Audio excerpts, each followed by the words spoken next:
1328 নম্বর হাদিস। ওয়ান আবি সাঈদ খুদরি রাদিয়াল্লাহু আনহু, আবু সাঈদ খুদরি রাদিয়াল্লাহু তাআলা আনহু থেকে বর্ণিত, তিনি বলেন ক্বালা রাসূলুল্লাহ সাল্লাল্লাহু আলাইহি ওয়াসাল্লাম বলেছেন, ইয়াকুমুল জুলুস আলা তুরুকাত, তোমরা সাবধান রাস্তায় বসা হতে, রাস্তার পাশে বসে থাকবে না। তাহলে একটি খারাপ চরিত্র হচ্ছে, খারাপ আচরণ হচ্ছে রাস্তায় বসে থাকা। যদিও যদি রাস্তায় বসে থেকে আপনি পাপ না করেন তো হারাম নয়, অপছন্দনীয়, মাকরুহ তানজিহ। তাহলে এখানে একটা হুকুম জানলাম যে রাস্তার পাশে তাহলে বসা যাবে না। গ্রাম অঞ্চলে কিন্তু প্রায় মানুষই রাস্তার পাশে বসে থাকে। উঠান, আপনারা কি বলেন, বাড়ির বাইরে যে আপনার খোলা জায়গা থাকে, যেখানে ধান টান শুকাইতে দিল, ধান টান মারলো কৃষকরা, ওইটা উঠান। উঠান তো আবার আঙিনা বাড়ির ভিতরে থাকে, ওইটা একটা উঠান থাকে, আর একটা হচ্ছে বাইরের উঠান। কি বলেন এটাকে? খোলা। খোলা যেখানে করে আপনার ওই যে বললাম যে আপনার করে ধান টান মারায়, সেই জন্য খোলা। আলমহিম বাড়ির বাইরে রাস্তার পাশে বসা থাকে, এটা আমাদের দেশের মানুষদের অভ্যাস। জি, তো রাস্তার পাশে বসার প্রয়োজন আছে কিনা, প্রথম কথা প্রয়োজন আছে কিনা। প্রয়োজন আছে। বাড়ির মধ্যে সবসময় বসে থাকা সম্ভব নয়, হয়তো একটু বাইরে হাওয়া খেতে হবে, হয়তো বাড়িতে সংকীর্ণ জায়গা, অথবা বাড়িতে মহিলা মেহমান এসছে, বাড়িতে বসা মুশকিল, বাইরে বসতে হবে। তারপরে রাস্তার পাশে বসে আপনি কোনো পাপে জড়িয়ে যাচ্ছেন না তো, পাপ থেকে বেঁচে থাকতে হবে। রাস্তার পাশে বসে থেকে রাস্তা দিয়ে যারা পথচারী তাদেরকে কষ্ট দিচ্ছেন না তো, কোনো রকমের মানসিক, শারীরিক, কথার দ্বারা, কাজের দ্বারা, আচরণ দ্বারা কষ্ট দিচ্ছেন না তো। এই সমস্ত শর্তগুলি যদি ঠিক থাকে, যে কাউকে কষ্ট দেন না, আপনাদের সেখানে বসে থাকার জন্য কারো কষ্ট হয় না, তাহলে ঠিক আছে। আর আজকাল তো মহিলারা বেশিরভাগই বেপরদা বেহায়া চলছে, আর ওই দিকে শুধু তাকাইতে আছেন। যত মহিলা রাস্তা দিয়ে যাবে, এই দিক দিয়ে শুরু করে ওই দিক দিয়ে দেখতে আছেন, তাহলে হারাম কষ্ট, এরকম বসে থাকা জায়েজ না। এই সমস্ত পাপ থেকে, যতগুলি পাপের দিক আছে সেগুলি থেকে যদি বেঁচে থাকেন, আর প্রয়োজন থাকে রাস্তার পাশে বসার, তো জায়েজ। এই জন্য মাকরুহ তানজিহ। কখন হারাম হবে? যখন হারামে জড়াবেন তখন হারাম হবে। আপনার চোখ দিয়ে হারাম করছেন, আপনার কথার দ্বারা ক্রিটিসাইজ করছেন। আমাদের সে লোকেরা এরকম করে, যে কোনো একটা লোক হেঁটে গেল, তাহলে ওইটা একটা টপিক হয়ে গেল, এই লোকটা এইরকম, তো এই লোকটা এইরকম, এই লোকটা এইরকম। আর প্রশংসা করলে তো একটু ভালোই ছিল, কিন্তু প্রশংসা তো কমই লোকের করা হয়। কি করে? এর মধ্যে এই দোষ আছে, আর এর মধ্যে এই দোষ আছে, এর পরিবারের সমস্যা আছে, এদের এইরকম ভাই ভাই ঝগড়া দ্বন্দ্ব, এইগুলি একটা টপিক হয়ে গেল, হারাম। তাহলে নবী সাল্লাল্লাহু আলাইহি ওয়াসাল্লাম সুবহানাল্লাহ শুধু ইবাদত শিখাইতে আসেননি, শুধু আকীদা শিখাইতে আসেননি।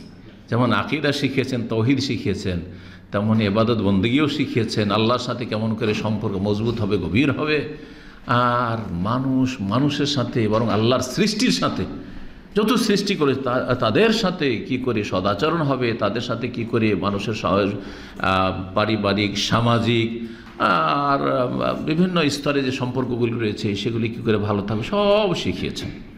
রাস্তার পাশে বসে থাকলে অনেকে রাস্তা দিয়ে যারা চলে, মহিলারা চলছে, কষ্ট হচ্ছে, পর্দানাসীন মহিলা, আর দল বেঁধে পুরুষরা যখন তখন সবসময় বসে থাকে, তো বাইরে বেরোতে পারবে? অনেক পরেশগার মহিলা আছে, বেরোইতে পারবে না, সবসময় লোকেরা বসে থাকে। আমার খারাপ লাগে এদের সামনে বেরোইতে। কিন্তু আপনার প্রয়োজন মিটিয়ে চলে যান, তখন দেখবে সব পর্দানাসীন দিনদার মহিলারা যে এখন কোনো লোকজন বসে নেই, চলো একটু পর্দা করে। অনেকে পর্দা করে মানুষের সামনে আসতে চায় না। জি হ্যাঁ, তাই বলছেন ইয়াকুমুল জুলুস আলা তুরুকাত, তোমরা সাবধান বা বেঁচে থাকবে, নিজেকে বাঁচিয়ে রাখবে রাস্তায় বসা থেকে। তুরুকাত তুরুকের বহু বচন, আর তুরুক তারিখের বহু বচন। তারিখ রাস্তা, একটি রাস্তা, তুরুক বহু রাস্তা, তুরুকাত। রাস্তায় বসে থাকা থেকে বেঁচে থাকবে। কালু ইয়া রাসূলুল্লাহ, সাহাবীরা বলে, হে আল্লাহর রাসূল, মা লানা বুদ্দুন মিন মাজালিসানা, আমাদের তো বসা ছাড়া কোনো উপায় নেই। গরিব মানুষ সবাই, সাহাবায়ে কেরাম, মুহাজির, আনসার। আর তাদের বাড়িটা কেমন ছিল? আর এই গ্রাম অঞ্চলে তো মেলা মানুষের ভিটামাটি, যে একটা গরিবেরও ভিটামাটিতে একটু জায়গা থাকে, হ্যাঁ, বসার জন্য জায়গা আছে, উঠান আঙিনা ভিতরে আছে, তারপরে ঘর আছে, খড়ের ঘর হইলেও ঘর আছে, কিন্তু একটা কক্ষ যেখানে শুধু স্বামী স্ত্রী শোয়া যাবে, আর সামনে একটু ছোট্ট জায়গা, এটাই ছিল নবী করিম সাল্লাল্লাহু আলাইহি সাল্লামের বিবিগণের হুজরা। একটা হুজরা মানে কক্ষ, আর সামনে একটু জায়গা, যে জায়গাটাতে একটু ঘর থেকে বের হওয়া যাবে আর কোনো কাপড় চোপড় একটু শুকাতে দেওয়া যাবে, ঘেরা টাটি দিয়ে। সাহাবীরা বলেন, আর সবসময় ঘরের ভিতরে কেমন করে বসে থাকবো? অনেক সময় হয়তো আমার স্ত্রীর কাছে একটু মহিলা আসছে, একটি তো রুম, তো ওখানে মহিলা ঢুকলে আমার তো বাইরে বের হইতে হবে, তো বাইরে তো বসতেই হবে। তাই বললেন যে মালানা বুদ্দুন মিন মাজালিসিনা, আমাদের রাস্তায় বসা ছাড়া তো কোনো উপায় নেই, বসতেই হবে। সবসময় কি করে ভিতরে থাকবো? থাকা সম্ভব হয় না। না তারপরে একে অপরের সাথে দেখা করব, কেউ দেখা করতে আসলো। আজকাল তো আলহামদুলিল্লাহ গ্রাম অঞ্চলে আল্লাহ রাব্বুল আলামিন মানুষকে এত নিয়ামত দিয়েছেন, যারা পর্দাও করে, বাড়ির বাইরে একটা বৈঠকখানা, আমরা বৈঠকখানা বলি, কি বলেন আপনারা? বৈঠকখানা রেখেছে, পর্দা করতে চায় বাইরের মানুষগুলো বাইরে দেখা সাক্ষাৎ করে ওখান থেকে বিদায় করে দিল। ভিতরেও যদি কয়েকটা রুম রাখে আর প্রয়োজন আছে ভিতরে নেওয়ার, তাহলে স্ত্রী বা মা বোনেরা আছে, ওদেরকে বলে তোমরা রুমে রুমে ঢুকে যাও, তোমরা একটা রুমে ঢুকে যাও, আমি এই রুমে মেহমান নিয়ে আসছি, একটু খাওয়া দাওয়া করাবো, অথবা প্রয়োজন আছে তাকে ভিতরে নিয়ে আসলেন। এইরকম পর্দার সাথে, পর্দা আপনার পরিবারের মেয়েরা করছে, ভিতরে চলে যাচ্ছে, আর আপনি যদি পুরুষকে নিয়ে আসেন কোনো অসুবিধা নেই। কিন্তু যখন আপনি থাকবেন তখন এই নয় যে একদিন ভিতরে ঢুকতে পেয়ে তো লাইনঘাট বুঝে গেল, আর তারপরে আর কি ভাবি কেমন আছে না ঢুকে পড়লো, হারাম। এরকম সম্পর্ক। জি বলছেন না তাহাদ্দাসু ফিহা, আমাদেরকে রাস্তায় বসে কথা বলতে হয়। কেউ দেখা সাক্ষাৎ করতে আসলে একটু রাস্তায় বসে কথা বলে নিলাম, রাস্তার পাশে, ঘরের ভিতরে বসার জায়গা নেই, বৈঠকখানা নেই, কিছুই নেই, শুধু একটা রুম শোয়ার জন্য স্বামী স্ত্রী। এই জন্য নবী সাল্লাল্লাহু আলাইহি ওয়াসাল্লামের রুমে সহিহ বুখারীতে হাদিস পড়িয়েছি যে দিনে না রাত্রে ঘুমাতেন, আর দিনে ওই বিছানাটাকে মড়িয়ে রেখে দিতেন, এই ছিল, আবার বিছিয়ে দিতেন। রাত্রে যখন বিছানা বিছিয়ে দেওয়া হলো আর মা আয়েশা রাদিয়াল্লাহু তাআলা আনহা শুয়ে থাকতেন, তো নবী সাল্লাল্লাহু আলাইহি ওয়াসাল্লামের তাহাজ্জুদ পড়া, লম্বা তাহাজ্জুদ পড়তেন, আর মা আয়েশা রাদিয়াল্লাহু তাআলা আনহা পড়লেও কম পড়তেন, একটু সংক্ষেপে, তো ঘুমাতেন। তো ঘুমিয়ে থাকা অবস্থায় লম্বা তেলাওয়াত চলছে, তখন কি করতেন? পাটা লম্বা করে দিতেন, কারণ ঘুমের অবস্থায় পা লম্বা থাকতো। নবী সাল্লাল্লাহু আলাইহি ওয়াসাল্লাম যখন সিজদায় যেতেন তখন একটু ইশারা করতেন, চিমটিতে ইশারা করতেন যে এখন আমি সিজদা করব। তার মানে সিজদা করে যে একজন মানুষ শুয়ে আছে, তাতে আর সিজদা করার জায়গা নেই একজন লোকের। কত ছোট তাহলে কক্ষ ছিল, তাতেই ছিল বরকত। অন্তরে যদি কি থাকে, পরিতৃপ্তি যেটাকে বলা হয়, পরিতৃপ্তি মানে যা আছে পরিতুষ্টি, যা আছে আলহামদুলিল্লাহ, এতেই সুখে আছি আলহামদুলিল্লাহ। কিন্তু কোটি কোটি টাকাও যদি পান, আর যদি দেখেন যে আমি কোটি টাকার মালিক, কিন্তু ঢাকাতে এমন এমন লোক আছে যে তাদের 50 কোটির মালিক, আপনার অশান্তির শেষ থাকবেন যে আমি কখন ওইরকম বড় লোক হব। এই জন্য যত পয়সাওয়ালা তত অশান্তিতে থাকে, কারণ খাই মেটানোর ওদের। কিন্তু যত দিনদার লোক আর অল্প পয়সা আছে, তাতে কিন্তু খুব শান্তিতে আছে, মানসিক শান্তি আছে আলহামদুলিল্লাহ। আর মানসিক শান্তির কারণে রোগমুক্ত আছে, সুস্থ চলাফেরা করছে আলহামদুলিল্লাহ। জি, আল্লাহ আমাদের ভালো রাখেন। বলছেন যে আমাদের উপায় নেই ইয়া রাসূলুল্লাহ, না তাহাদ্দাসু ফিহা, রাস্তায় আমাদেরকে বসে কথা বলতে হয়, তো একটু অনুমতি দেন। সাহাবীরা যে নবী সাল্লাল্লাহু আলাইহি ওয়াসাল্লামের কাছে আপিল করলেন, আপিল করা বুঝেন, নবী সাল্লাল্লাহু বললেন যে তোমরা বসিও না। তো সাহাবীরা তাহলে অবশ্যই বুঝে গেছেন যে বসিও না যে বলছেন এটা হারাম করার উদ্দেশ্য নাই, কারণ হারাম যদি হইতো তার ওপর সাহাবীরা আপিল করতেন না যে হারামকে জায়েজ করে নেব নবী সাল্লাল্লাহু কাছে, এটা কখনো না। তাহলে তারা নবী সাল্লাল্লাহু আলাইহি ওয়াসাল্লামের বলার ভঙ্গিমাতে বুঝে গেছেন যে এই রাস্তায় বসে থাকলে গুনার আশঙ্কা বেশি রয়েছে, আর নেকির কাজ কমই হবে, আর হয়তো প্রয়োজন নাই ফালতু তোমার বাড়ির বাইরে বসে থাকার দরকারটা কি রাস্তার পাশে, তুমি বাড়িতে ঘরে বসো, স্ত্রীর সাথে বসো, ছেলে মেয়ের সাথে বাড়ির ভিতরে বসো। বুঝতে পারছেন? সাহাবীরা বুঝেছেন যে অবকাশ আছে অনুমতি চাওয়ার, আপিল করার। সেই জন্য বলছেন ইয়া রাসূলুল্লাহ, আমাদের তো প্রয়োজন, তো কোনো রাস্তা নেই যে আমরা বসবো জায়েজ করার, মানে জায়েজ হওয়ার বিশেষ অবস্থায়। তখন নবী সাল্লাল্লাহু বলছেন ফাম্মা ইজা আবাইতুম, যখন তোমরা বিষয়টিকে অস্বীকার করছো, মানে তোমরা পুরোপুরি বসবেই না একবারে কখনো রাস্তার পাশে, এটা মেনে নিতে পারছো না, মানে সম্ভব হচ্ছে না তোমাদের জন্য সম্ভব হচ্ছে না। মাঝে মাঝে দোস্ত বন্ধু দেখা সাক্ষাৎ আসবে, ভাইয়েরা দেখা সাক্ষাৎ করতে আসবে, মুসলিম ভাইয়েরা, তাদের সাথে কথা বলতে হয়, বসতে হয় রাস্তার পাশে কখনো। যখন এটা অস্বীকার করছে যে এইভাবে তো সম্ভব না, কারণ আমাদের তো উপায় নেই, বসতেই হয় আমাদেরকে, তাহলে কিছু শর্ত আছে। শর্ত হচ্ছে রাস্তার হক আদায় করো, রাস্তার হক আদায় করো। বলছেন ফাতু তারিক হাক্কাহু, রাস্তার হক আদায় করো, রাস্তার হক প্রদান করো। রাস্তার হক আবার কি হয়? সাহাবীরা বলছেন কালু আমা হাক্কাহু, রাস্তার হক আবার কি, রাস্তার অধিকার আবার কি, প্রাপ্য কি? কালা, 1 নম্বর গদ্দুল বাসার, রাস্তার পাশে বসে দেখবে তো দৃষ্টি নামিয়ে রাখো, কারণ রাস্তা দিয়ে মহিলারা যাতায়াত করবে, তো ওইদিকে তাকাইতে থাকিও না, হ্যাঁ, বেঁচে থাকো। ওয়াকাফুল আজা, কাউকে কষ্ট দেওয়া থেকে বিরত থাকো, কাউকে কষ্ট দিও না, কথার দ্বারাও না, হ্যাঁ, আর চালচলন দ্বারাও না, কোনো আচরণ দ্বারা না, এমনভাবে তার দিকে চোখ টিপি দিচ্ছেন।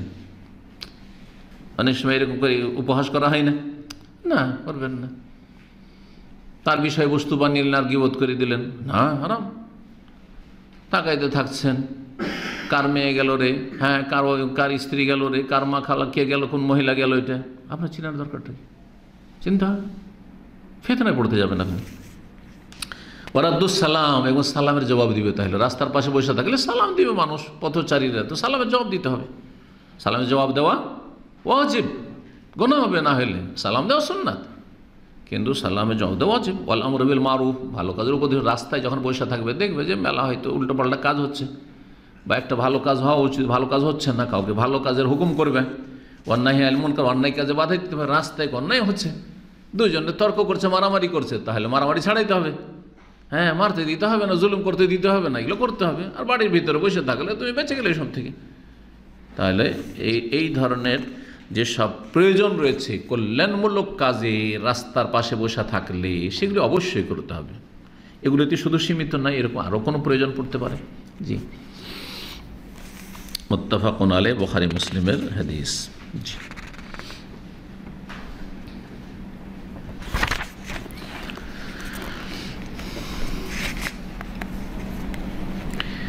এছাড়াও যারা রাস্তার পাশে বসবেন আরও বেশ কিছু কাজ করবেন, 2-4টা কাজ আরও বলি, গুরুত্বপূর্ণ এই কাজগুলি।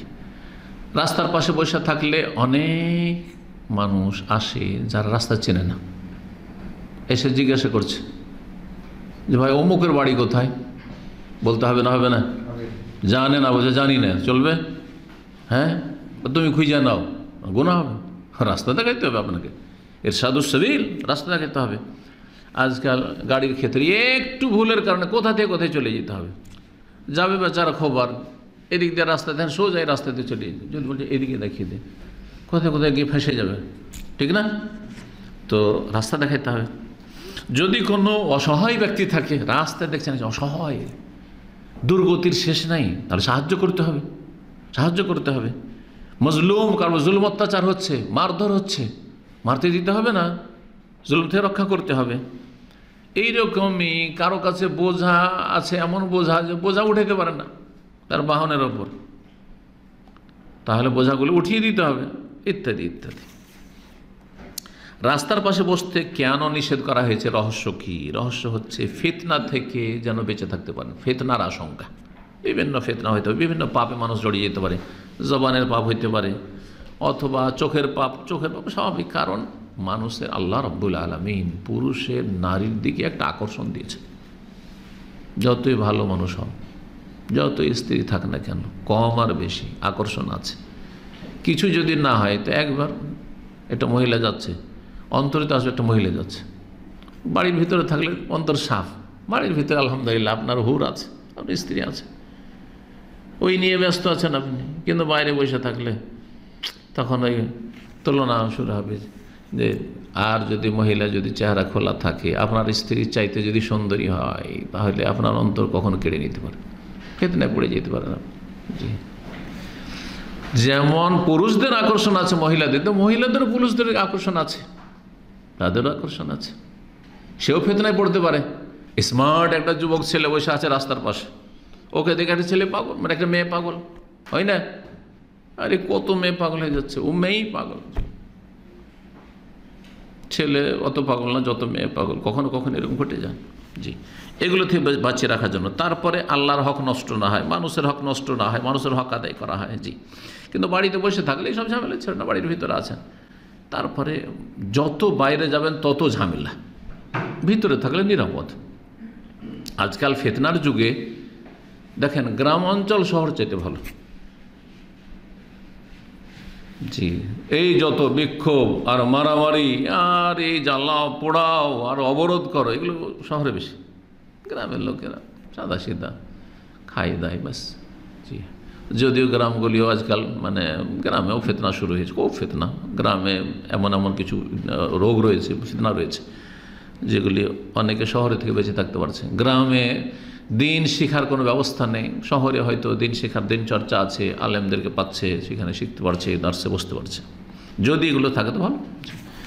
এক কথায় যেখানে থাকেন ভালো অবস্থায় থাকতে হবে, এটাই হচ্ছে উদ্দেশ্য।